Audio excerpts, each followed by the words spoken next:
ઉનાળાના દિવસોમાં એક તરસ્યો કાગડો પાણી શોધી રહ્યો હતો. ત્યાં તેણે એક વાસણમાં તળિયે થોડું પાણી જોયું. તેને પીવાની કોશિશ કરી, પરંતુ તેની ચાંચ તેના સુધી પહોંચી શકી નહીં. તેણે સખત વિચાર કર્યો અને પછી એક વિચાર આવ્યો. કાગડાએ એક પછી એક નાના નાના પથ્થરો બહારથી ઉપાડ્યા અને વાસણમાં નાખવા માંડ્યો.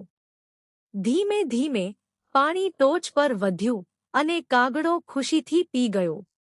તેની ચતુર વિચારસરણીએ તેને તેની તરસથી મરતા બચાવી લીધો.